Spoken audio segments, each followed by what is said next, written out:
Hey.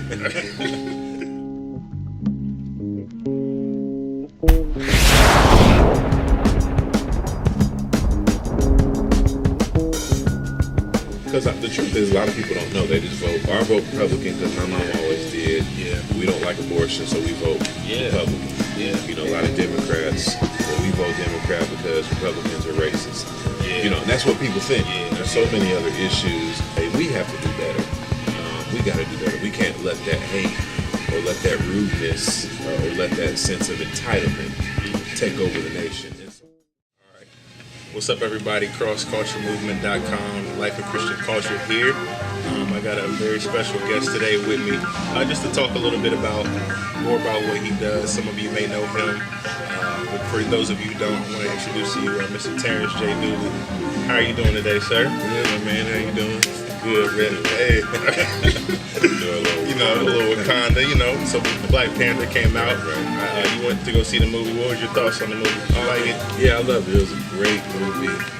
I think it was something we needed to see. Right. I thought they did a phenomenal job with the production, the casting, the outfits, everything. It was a great movie. Yeah, man. Really good movie. So, we want to go ahead and jump into your music. We're just going to talk and, have a dialogue about a lot of things, but we're going to first start with the new single that you have out. Could you talk to us a little bit about what it's called and just kind of how the idea came and the creative force for that? The title of it is Where Would I Be? Of course, it's available everywhere to download. But I really wanted to do something. I'm kind of a fan of like gospel music when it was the late 80s and 90s, where a lot of stuff was up tempo. Nowadays. Is that the Clark Sisters?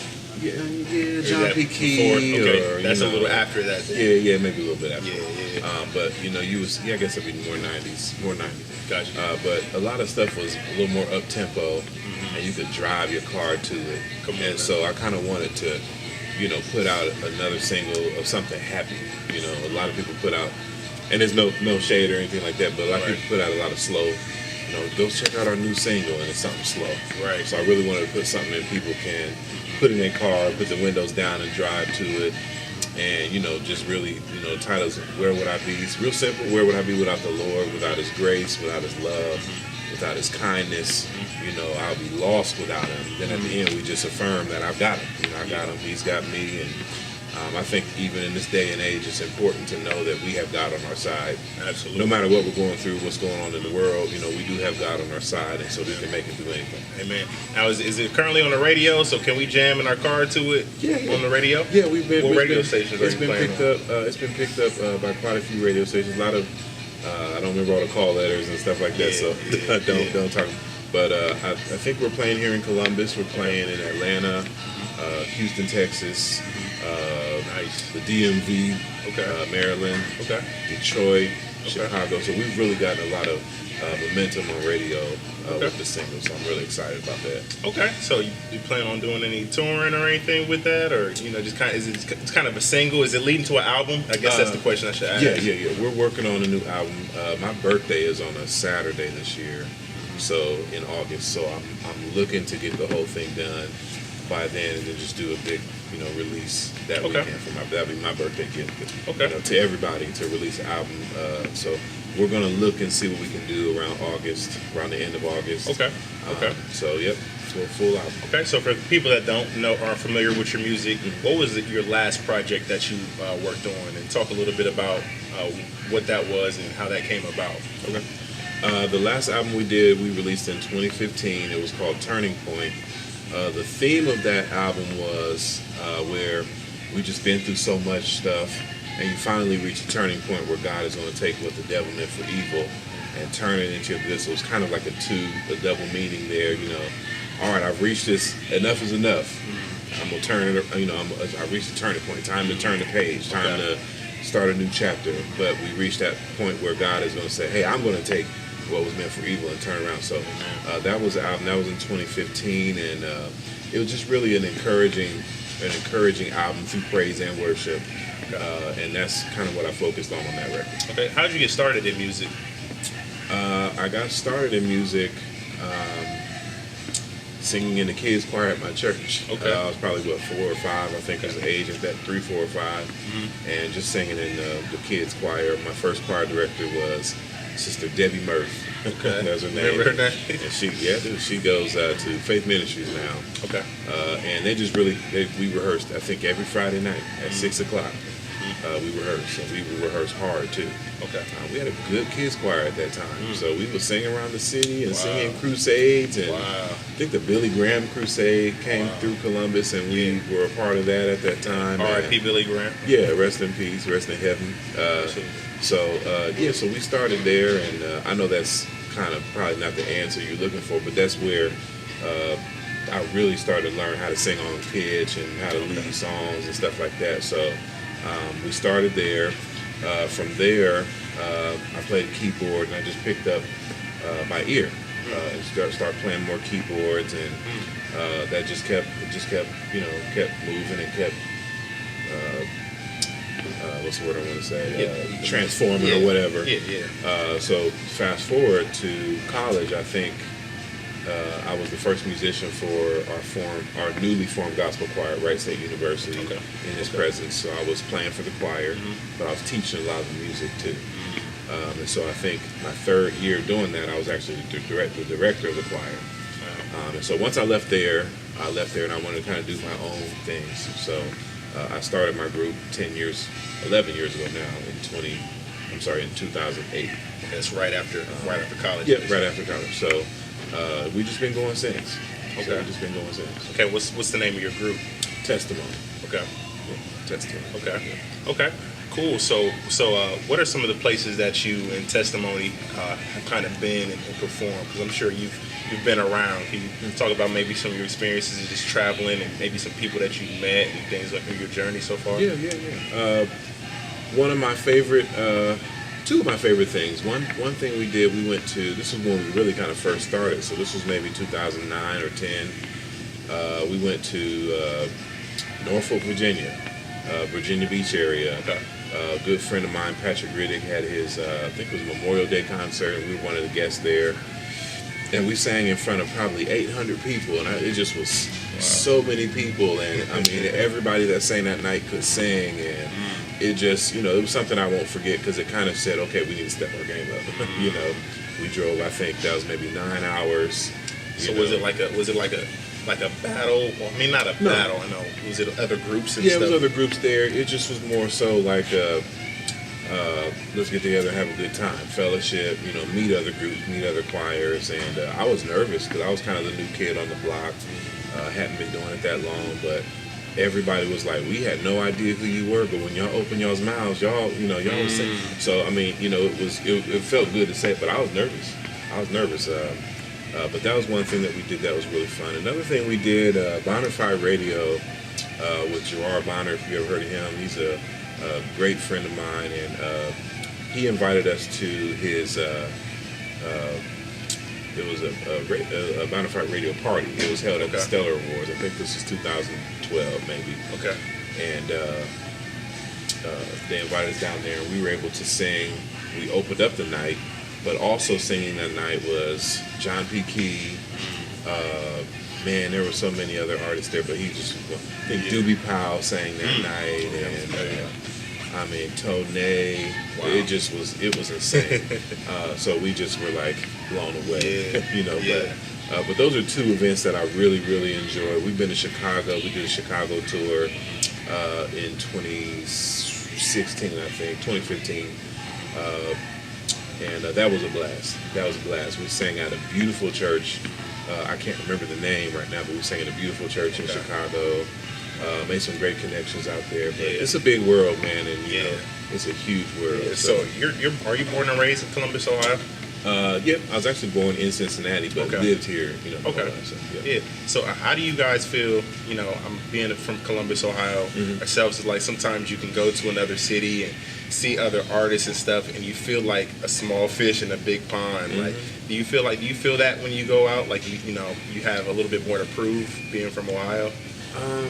Yeah, because Ohio's kind of like in a weird place, because right now in gospel music, you're always going to have Chicago. You're always going to have Detroit. You know, but in the past few years, like the D.C., Maryland, Baltimore region, Virginia rather, DMV, that area has become a hotbed for a lot of artists. So there's a lot going on there. Houston, maybe. Yeah, Houston, Texas is another one. Dallas, you know, is there too, and then Atlanta. So those are like the areas where you want to be in gospel. Right. And then we're here in Ohio, and it's kind of like we're just a little bit too far from Chicago, a little bit too far from everybody. So yeah, it can be hard because our market is just a little smaller here. But the thing is, the internet has made the world really small, to where if you're good, people are gonna, you know, they're gonna know. If you have good product out, if you're good social media, you know, people they're gonna know you, they're gonna find you, they're gonna play you, they're gonna sing your stuff at church, they're gonna work out to your stuff. They're gonna, so you know, I still feel that way sometimes when I go out, like, man, I don't belong with these guys. These guys are some heavyweights, but it always feels good when they come up to you and, you know, dap you up and say, hey, man, I really enjoyed the project, man. You know, this song, we sang that at church or whatever. So, yeah, I do feel that way sometimes. I'm like, man, these folks don't know who I am, but, you know, it always feels good because there's always somebody that'll reach out and say, hey, man, we need to connect, you know, whatever. So the thing is, I guess, you just always be prepared when you go out. I'm like really big on like taking notes. For instance, I was watching a James Brown documentary on Netflix, and it's like James Brown never went anywhere unprepared. You know, he was gonna go out. He don't care if he performed right here, you know, today in this play. He was gonna go for broke. Wow. You know, and so we had to kind of be prepared in gospel. We kind of depend on the anointing too much sometimes, and sometimes we need to get our show together. Wow. You know, we need to get our set together. Absolutely. You know, make sure the band is locked, make sure the singers are locked, everybody knows what's going on. Interesting. I mean, James Brown, his folks was locked. Wow. And so, you know, when we go out and we're prepared like that, you know, people can sense that, you know. Yeah. So, yeah, I think, you know, it's, you know, we do feel that way small sometimes. Right. But it's, you know, it's just all about how you minister when you get up. You know, are you doing it in a spirit of excellence, or are you just, you know, going to get up and wing it? You know. You said something about the internet and kind of how that's changed things. I want to kind of flip it a little bit from where gospel music came from, where you had to hear about either people through word of mouth or being on the radio. So how do you feel like internet has kind of changed things for the independent artists? Do you think it's kind of favored you, or is it still kind of the same? Is it still kind of like a radio thing? You know what I mean? I think it has favored us if you work it right. I think once YouTube like really started taking off, it really was helping the little guys. And there's people, if you look at the Stellar War ballot this year, I don't know if there's anyone. I don't know if there's anyone who keeps track. Yeah. But there's more independent artists there this year than I've ever seen. That. Yeah. And people are selling records by keeping a social media presence. You know, they might post a video a month. A good buddy of mine, he's nominated with singles. He doesn't even have a full album out yet. Wow. But the singles he's been releasing have just been hitting like wildfire. They've been great songs, and everybody's singing them, you know, at their churches. So all you really need is to have good music out. I saw Donald Lawrence say on his Twitter or Facebook that having good music out is your business card now. Back in the day, you would connect with people by, hey, here's my business card, give me a call. Now, people are not buying music anymore. It's a good business card to get your foot in the door, to tour, or for awards or whatever. So if you put that good music out, you know, that's, you know, and publicize it, get a good following, have a good team that's going to share your stuff. Yeah. You know, anybody can have a #1 record. I mean, you look at the Billboard charts. I follow all that stuff. Yeah. There's so many independent artists that are hitting them top 10, top 25, top 50 on Billboard and on the radio charts, because all you really need is a good radio promoter and get your stuff out with a good product. It'll hit. Okay. If there's any radio show that you can go on tomorrow, whose would that be? I'm gonna say Ricky Smiley. Okay. Yeah, I wasn't expecting that. Yeah, probably Ricky Smiley. Just because he's a fool. He has a good show. Yeah, probably Ricky Smiley. Pretty good show. Okay. Also, for the people that do know you, there's a good chance that they know you from your social medias. You're probably one of the funniest people that I know on social media. If you're not following Terrence, where can they follow you on social media? All of my pages, you can follow me with at or whatever. Terrence J. Dooley. That's okay. Terrence with an E, not an A. E, not an A. Yeah. So, yep. Find me on there, acting a fool. So what do you think is the formula for keeping people engaged, especially on social media? I don't know, because they're changing so much stuff on Instagram and Facebook. Yeah, like the way that at one time, and I wish it would go back. It was if you posted at 12 o'clock, it was going to be on the timeline. If you posted at 12:05, everything was timed. I mean, and now it's like Instagram kind of tracks algorithm. Yeah. So if somebody goes to your page a lot, when they get on Instagram, you're going to be in the ones that they see. Wow. I don't like that. Yeah. But anyway, you said what is a way to keep people engaged? Yeah. I think just kind of being consistent with what you post, and I try to not only post. I don't post anything bad. Like I hate posting negativity, and just there's so much. Social media is kind of an escape. It's kind of where people want to go to laugh or see what the current events are, and so I try to be uplifting with my stuff, and I think a good balance of making people laugh versus with information, and nice pictures and stuff like that. But people don't want to go to your page and see negativity. They don't want to go and see you cussing and fussing all the time. And you'll never catch me cussing and fussing on social media. It's just not my style. But I may retweet or repost some social activism, stuff like that or something. Right. But, I think just being consistent with it and posting good content. And then you can, if you're an artist, you couple that with your music, and then when your music comes out, people's like, oh, this is a good dude. True. We don't mind going to support and taking a listen. So I think that's kind of a formula I use, make people laugh in between. Oh yeah, we got new music coming out. People they're more prone to. They're a little bit more invested. They feel like they know who you are. Yeah. So social media now, it kind of makes the world really small to where artists 20 years ago that you might have wanted to. Who's your favorite artist? I mean, you now. My favorite artist. It depends like what genre. Don't matter. Darn. Well, one of your favorites. I like Christian Grey a lot. Oh yeah. He's dope. I know him, but I like his art. Yeah. Okay. So, that's kind of hard. 'Cause I was going to say 20 years ago you wouldn't have been able to get all that, but he's from here. I got another, Kirk Franklin. Okay, Kirk Franklin. So he's kind of quiet on social media for the most part. But 20 years ago, you wouldn't know nothing about him other than, hey, that's Kirk Franklin. He lives wherever he lives. Right. Houston or Dallas or Texas, whatever. Now you're like, oh, Kirk Franklin's in Chicago tonight. Kirk Franklin's doing a TV taping tonight. Oh, he's on the radio in Chicago. He's on a TV show. What? That's so crazy. So now you know all of that stuff, and it's just a little bit different. Where back in the day you wouldn't know nothing until you saw it. They got an album coming out. You hear about it on the radio. You might hear if he's coming to your town, but you wouldn't know what artists are doing outside of that. So now artists have an opportunity in every genre to connect with their fans. We don't call them fans in gospel necessarily, but it is what it is. Right. You have an opportunity to connect with your fans and talk back to them and say what you want to say. And some people abuse that. And then there's a lot of people that really take advantage and really pour into people or encourage people. Okay. That's it. Where do you let's talk a little bit of politics, man.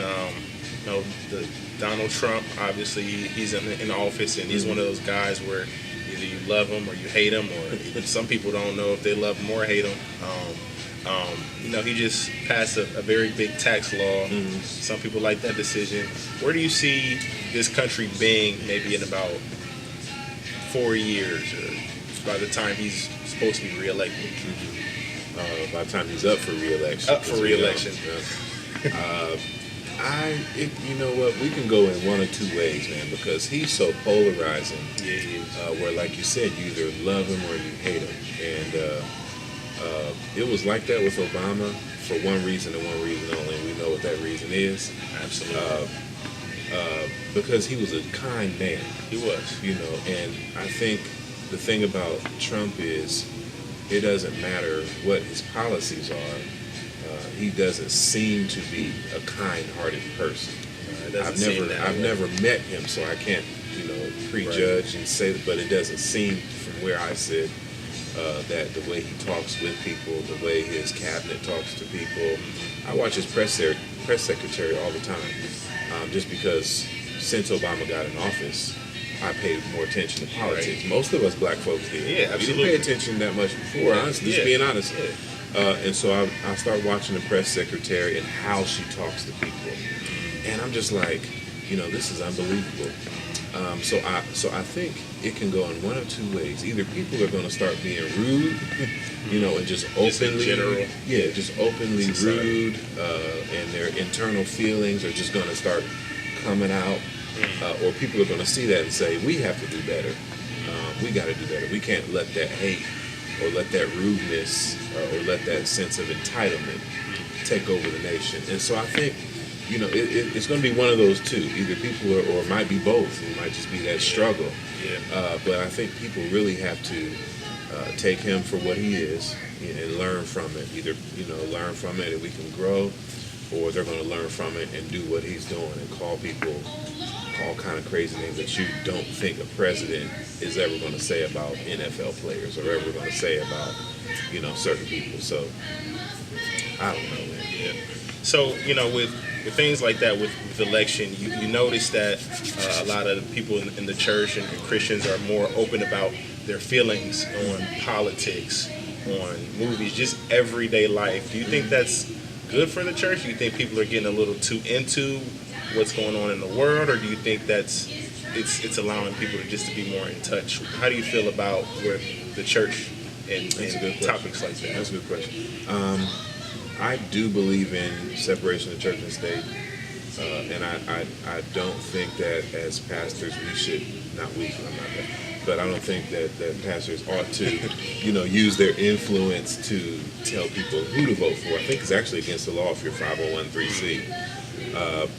But I think it's good to have the conversations. And what I would like to see a lot of churches do is find the local leaders that are running for election, Republican and Democrat or independent. Absolutely. Let's bring them into a church, maybe one of the larger churches in the city, and we can have a forum there. You can say, hey, I'm a Republican, this is what I stand for, this is why I want this black church to vote. Or I'm a Democrat, this is what I stand for, this is why I need your vote. Yeah. And people can make their own decision. I don't mind, leaders, speaking out on what they believe in. It's just really tough because you don't want to preach politics really ever at church. I don't think that's the time. So I think having some of those meetings where you come into, because the black church is a demographic of people. Even in this city, man, there's a church on every block, it seems like. A black church on every block. Oh, yeah, it's a lot of churches. So, I think it would be good to have, in the next election, whoever's running for city offices or state, whatever, to come in and talk specifically to, that demographic of black churchgoers and talk about why they want your vote. Yeah. Because the truth is, a lot of people don't know. They just vote. I vote Republican because my mom always did. Yeah. We don't like abortion, so we vote Republican. Yeah. A lot of Democrats, we vote Democrat because Republicans are racist. Yeah. And that's what people think. Yeah. That's what ignorant. That's the farthest people really think about politics sometimes. And there's so many other issues that have to do with our schooling, that have to do with all these doggone potholes in the city, that's messing up our alignment, our tires, So there's so many other issues that we don't know about. Shoot, some of us might vote Republican next time in the city because there's some better issues. We don't know. Right. So it would be good to hear that. Yeah, and to your point again, bringing some of those people in. How many people do we have in the church that are in politics that may not have an opportunity to speak up? And it's tough because when you're in church, the focus is the Lord, and we've traditionally allowed the pastor to lead the sermon. But we have so many resources in church, that we don't utilize to get us some of that information. So I think that's important as well. So I'm gonna give you a scenario here. I'm gonna give you a real life situation. So you're doing your thing. Social media, you're going out, you're ministering, everything like that. Somebody from Sony notices you, and they approach you and they say, "Hey man, I've been watching what you've been doing. I've been in talk with the label, man, and they decided that they wanted to go ahead and give you $2 million." If that situation happened and they allowed you to pick, all right, pick 3 producers that you wanted to work with, and pick one studio that you can go to, and then pick one venue that you could perform at for your album release party, what would that be? So 3 producers, 1 studio, and then 1 venue. What would be your choice? So the $2 million covers that budget? Yeah, it covers that entire budget. I will say one thing that we kind of do in our community that's not good is once we get on, we forget about those people that helped us when we weren't on, and we had to pay $75 for a track. Yeah. So I would at least take one of those producers, who was Ed Drain from Dayton, Ohio. Dayton, Ohio. Okay. So I would take him because he does industry level work, and I just imagine what if we gave him a great budget, that we'd be able to do magic. I love that. And you just see that a lot of times. Like people are putting together great music as an independent artist, and once they get on, they just go straight to my next person. I would say would be probably Asaph Ward. What's his name? Asaph Ward. He did Kim Burrell's Everlasting Life project 20 years ago. Okay, wow. So it's good stuff. Good stuff. Asaph Ward. Yeah. Lastly, man, I don't know. One more producer. I'll say Kurt Franklin. Okay. I'll say Kurt Franklin. Okay. He's golden. Yeah, He's absolutely. Golden. He's golden. He just kind of brings it golden. down. Yeah. He's golden. So those are my 3 Okay. that I'll pick. So those are your 3 producers. Yeah. So if you had one studio that you can go to in America, what studio would that be? Or what state or city would it be in? I'll say we gotta go right on down to Nashville, and probably pick the studio with our eyes closed. Okay. There's probably so many studios. There's probably so many spots down there, man. Yeah, we could probably go down there and pick with our eyes closed. Okay, so that's a random studio in Nashville. And if you had one concert venue to go to, I'll say the Mecca. I'll say Madison Square Garden. Okay. Let's go to Madison Square Garden. Might as well. So I mean, that's something you can tell your kids. From grandkids, tell your grandkids, and everything is all right. Grandpa went to Madison Square Garden. Yep, sold it out. So y'all say MSG. I say MSG. That's dope. So if you had one featured artist, or even if it's a group, who would that be? Wow. One featured artist. It'd be easier to pick 2, right? Probably would. Man. That's tough. That's actually really tough. I didn't throw that in the question. I ain't give you one feature artist. I mean, all right, let's give you 2. Let's give you 2. That way you can kind of from the past, present. It could be past, present, future. Let's do 2 just to kind of balance it out. All right. I'll say on the inspirational side. Right.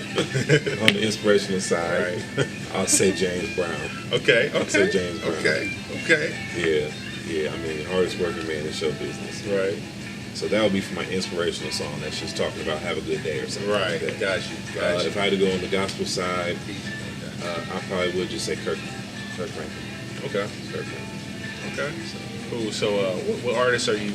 Is in your headphones right now? So you going through your day? I'm actually pretty much listening to a lot of independent artists right now. Wow.